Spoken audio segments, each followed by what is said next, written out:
Hello everyone, Chitrashree kitchenole সকলোকে পুনৰবাৰ স্বাগতম জনাইছো। আজি এটা নানকাটা ৰেচিপি লৈ আহিছো, বহুত ইজি হয়, একেবাৰে বেকাৰী নিচিনা হয় এই ধৰণে বনালে। মই ওভেন আৰু উইদাউট ওভেন দুইটাই বনাই দেখাইছো। আপোনালোকৰ লগত আৰু এটা কথা শেয়াৰ কৰিব আছিল, আমাৰ চেনেলটো 25000 সাবস্ক্ৰাইবাৰ্স কমপ্লিট কৰিব হ'ল। হেকাৰণে ভাবিলো সৰু গিভএৱে এটা ৰাখো আপোনালোকক থ্যাঙ্কস কবলে। গিভএৱেটোৰ গুটে ফুল ইনফৰমেশনখিনি মই ভিডিওটো লাষ্টত দিছো, হেকাৰণে ভিডিওটো সম্পূৰ্ণকৈ চাব।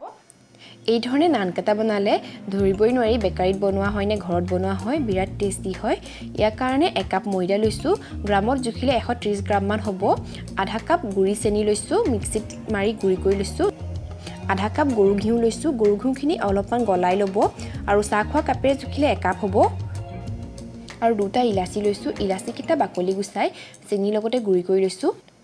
আৰু বাকি যে ইনগ্ৰেডিয়েন্টছখিনি মই ভিডিওটো লগে লগে দেখাই যাম। বাটিতে লৈ তাই ঘিউখিনি ঢালি দিছো, ঘিউখিনি এনেকুৱা হলে ভাল হয়। তাৰ পিছত অকমান দেৰি ফেটি লম, কাৰণ ঘিউত অকমান গোটা গোটা নিচিনা থাকে, সেইখিনি নাইকিয়া কৰিবৰ কাৰণে ফেটি লৈছো অকমান। 2 মিনিট মানৰ কাৰণে এই ধৰণে ফেটি ললেই হয়। ইয়া ঘিউখিনি ফেটা হৈ গ'ল। ঘিউখিনি ফেটাৰ পাছত চেনিখিনি দি দিম গুড়ি কৰি থোৱা। ইয়াতে ইলাচি কিটাও গুড়ি কৰি থোৱা আছে। চেনি পিছুতে ইলাচি কিটা বাকলি গুচাই দি দিলেই হৈ যায়, তেতিয়া ধুনীয়াকৈ গুড়ি হৈ যায়। আকৌ ফেটি লম গুটেইখিনি, এইখিনি 5 মিনিট মানৰ কাৰণে ফেটি লম। ইয়া 5 মিনিট ফেটাৰ পাছত অলপমান ফ্লাফি আৰু কালাৰটো লাইট হৈ আহিলে, তাৰ পাছত এই ধৰণে চেকনি এখন লৈ ময়দাখিনি ঢালি দিছো। সৰু চামুচেৰে 1 চামুচ বেকিং পাউডাৰ দিছো। 1/4 চামুচ নিমখ দিছো, কাৰণ মিঠা বস্তুত অকমান নিমখ দিলে খাই ভাল লাগে। এতিয়া গুটেইখিনি চালি লম। এই ধৰণে চালি ললে বিস্কুট কেটা ভাল হয়, আৰু যদি কিবা গোটা বস্তু থাকে হেবোৰো ওলাই পৰে। গুটেইখিনি চলাৰ পাছত এতিয়া মিক্স কৰি লম। হাতেৰে সানি লম, কাৰণ চামুচে সানিবলৈ অলপ দিগদাৰ হয়। এই ধৰণে হাতেৰে সানি লম গুটেইখিনি। ইয়াত এক্সট্ৰা পানী বা গাখীৰ একো ইউজ কৰিব নালাগে, এই ধৰণে ঘিউতে সানিব লাগে।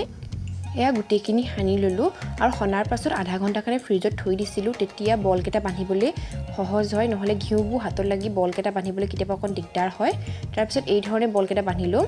সাইজটো আপোনালোকে নিজৰ জুখাৰে দিব, কিমান সৰু বা ডাঙৰ কৰে। মই নৰ্মেল সাইজটোৰে দিছো এইটো সব। তাৰ পাছত কটাৰী এখন লৈ এই ধৰণে ডিজাইন এটা বনাই দিছো। কটাৰী ধাৰ নথকা সাইডটো হয় এইটো। মই ক্ৰসটা বনাই দিছো এই ধৰণে। আপোনালোকে যেটো ডিজাইন ভাল পায় সেইটো ডিজাইন দিব পাৰে। এইটো সব এতিয়া অকণ সৰু দেখাইছে, কিন্তু ফুলি আহিলে অকণ ডাঙৰ ডাঙৰ হৈ যায় বিস্কুট কেটা। এই ধৰণে মই গোটেই বিস্কুটখিনি বান্ধি লৈছিলো।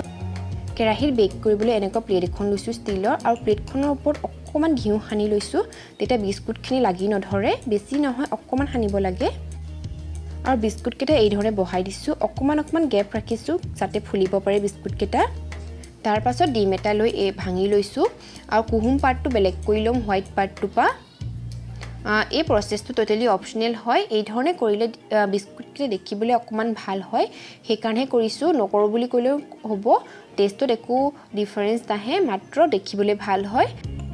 আমাক এই হোৱাইট পাৰ্টটো নালাগে, মাত্ৰ কুহুমটোহে লাগিব। আৰু কুহুমটো ভালদৰে সানি লম। ইয়াত একো দিয়া নাই, অকল কুহুমটো মিক্স কৰি লৈছো।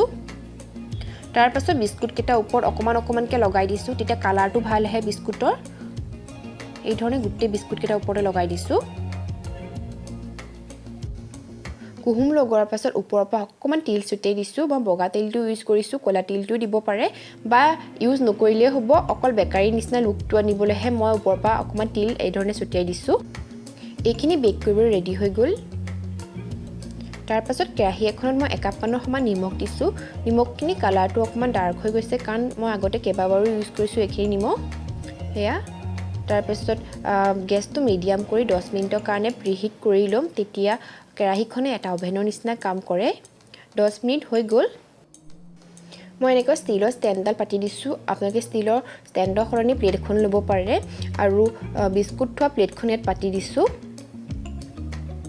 আৰু গেছটো একেবাৰে কম কৰি 15 মিনিটৰ কাৰণে বেক হ'ব দিম, মাজে মাজে চেক কৰি থাকিব। তাৰ পাছত এই ধৰণে ফুটা যে থাকে লিডখনত, সেইটো বন্ধ কৰি দিছো, আৰু 15 মিনিটৰ কাৰণে বেক হ'ব দিম। বিস্কুটখিনি কিন্তু মাজে মাজে চেক কৰি থাকিব, কেতিয়াবা সোনকালেও হৈ যায়। 15 মিনিট হৈ গ'ল। আমাৰ বিস্কুটখিনি সব ধুনীয়া গোল্ডেন ব্ৰাউন কালাৰ এটা আহিছে। এয়া বিস্কুটখিনি ৰেডি হৈ গ'ল। এতিয়া কেৰাহীৰ পৰা উঠাই ঠাণ্ডা হ'ব দিম। আৰু এই বিস্কুটখিনি মই মাইক্ৰৱেভৰ কনভেকচন মোডত 180 ডিগ্ৰীত 15 মিনিটৰ কাৰণে বেক হ'ব দিম।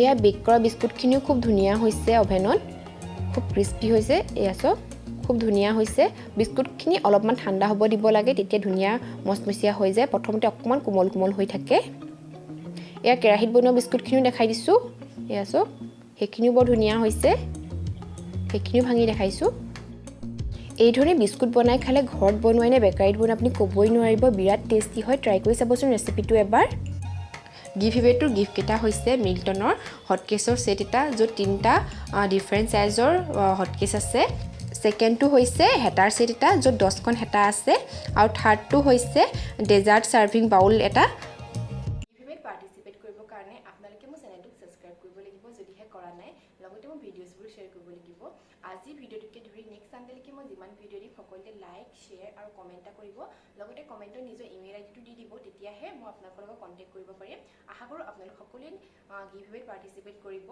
আৰু ধুনীয়া ধুনীয়া প্ৰাইজ কেইটা জিকি ল'ব ভিডিঅ'টো চোৱাৰ বাবে বহুত বহুত ধন্যবাদ